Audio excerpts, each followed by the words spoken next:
देखो, अगर ये विचार नहीं होता ना तो हम इतनी बड़ी लड़ाई नहीं लड़ सकते थे, और सब लोग मिट गए, समाप्त हो गए, और जो नहीं हुए वो हो जाएंगे। रहेगा तो सिर्फ बीजेपी रहेगी। नमस्कार, आपके साथ मैं रोहित कुमार, आपके न्यूज फॉर नेशन पर। जेपी नड्डा के साथ साथ देश भर के बीजेपी के बड़े नेता इस वक्त पटना में, और यहां पर चल रहा है बीजेपी की तरफ से सबसे बड़ा मंथन। इस मंथन से जो निकलेगा वो देश के साथ साथ बिहार की राजनीति पर बड़ा असर करेगा।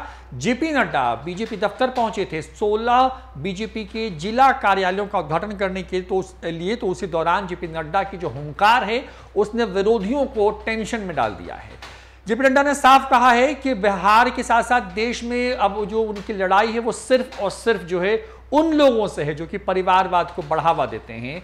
बीजेपी भी एकमात्र जो है राष्ट्रीय पार्टी है, और बीजेपी ही आने वाले वक्त में बचेगी, यानी कि जो दूसरे दल होंगे वो सब के सब खत्म हो जाएंगे, जो उस विचारधारा का पोषण करती है जो मूल तौर पर अपने ही परिवार को बढ़ाने पर बल देते हैं। कहीं ना कहीं उनका इशारा कांग्रेस के साथ साथ बिहार की आरजेडी जैसी दूसरी महत्वपूर्ण पार्टियों पर भी थी। क्या कुछ कहा है जेपी नड्डा ने, किस तरीके से अपने हुंकार से विरोधियों को चारों खाने चित कर दिया है, सुनवाते हैं आपको। हम एक ऐसी पार्टी है जो आइडियोलॉजिकल बेस्ड है, वैचारिक पृष्ठभूमि पर हम खड़े हैं। मैं बार बार लोगों को बोलता हूं, देखो, अगर ये विचार नहीं होता ना तो हम इतनी बड़ी लड़ाई नहीं लड़ सकते थे, और सब लोग मिट गए, समाप्त हो गए, और जो नहीं हुए वो हो जाएंगे। रहेगा तो सिर्फ बीजेपी रहेगी।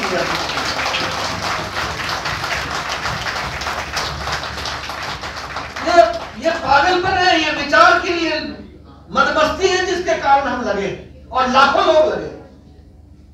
कुछ नहीं मिलता है, कुछ नहीं मिलेगा, तब भी लगे हुए। अब याद कीजिए ना, जनसंघ के दिनों में कभी सोचा था मैं आपको ऐसे 100 परिवार भारत में गिना सकता हूं जिन्होंने अपनी जमीनों को बेच करके हर चुनाव लड़ा और जमानत बचाते हुए आज कमल के निशान को यहां तक पहुंचाया है। इस बात को ऐसे 100 परिवार आपको मिल जाए। आज मैं गंगा बाबू जी के यहाँ जाने वाला हूं, दानापुर में चुनाव लड़ते थे, कभी सोचा था कि जीतेंगे। आज भी हमारे लिए कभी कठिन की सीट बन जाती है, लेकिन क्या सरलता से चुनाव लड़ते थे। कौन सी प्रेरणा थी उनको, विचारों की लड़ाई थी। तो हम विचार से जुड़े हुए पार्टी और हम कैडर बेस्ड पार्टी, और कैडर बनता है कार्यालय में। उसका बहुत बड़ा उपकरण कार्यालय होता है, 2 दिन में नहीं पैदा हो जाता। मुझसे कई बार लोग बोलते हैं कांग्रेस पार्टी फलानी पार्टी, मैं कहीं कोशिश कर ले जितना करना, हमारी 40 साल की तपस्या करेंगे तब बराबर खड़े होंगे।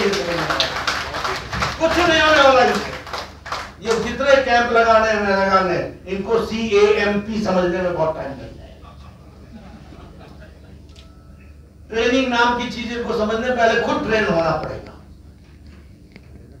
संस्कार 2 दिन में नहीं आते। ये भारतीय जनता पार्टी हम किसी को जानते हो, असम में न जानते हो, हम राष्ट्रीय अध्यक्ष बन गए, उनको मालूम है कि हमारे कार्य करने का तरीका कैसा। हमें मालूम है कि हमारे बूथ के अध्यक्ष को मैं अपने साथ बैठा करके किस तरीके से विचार से जोड़ना चाहता हूं। ये 2 दिन में ये तरीके नहीं आते, ये कम्युनिकेशन 2 दिन में नहीं आता, ये संस्कारों से आता है। और ये संस्कार पैदा करने में निश्चित रूप से एक तरीका होता है जिसको हम लोग आगे बढ़ाते हैं। इसलिए हम विचारनिष्ठ पार्टी है, हम कैडर बेस्ड पार्टी है, और हम मास फॉलोइंग वाली पार्टी। सबसे बड़ी मास फॉलोइंग हमारी।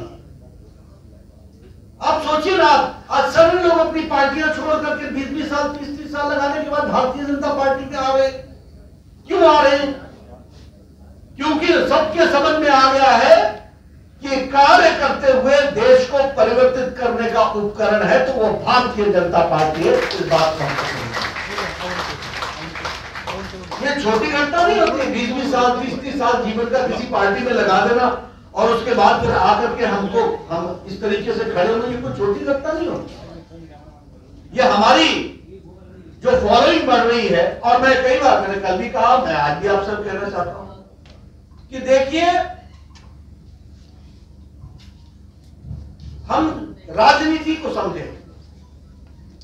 आज भारतीय जनता पार्टी के विरोध में लड़ने वाला कोई राष्ट्रीय पार्टी ही नहीं रह गई,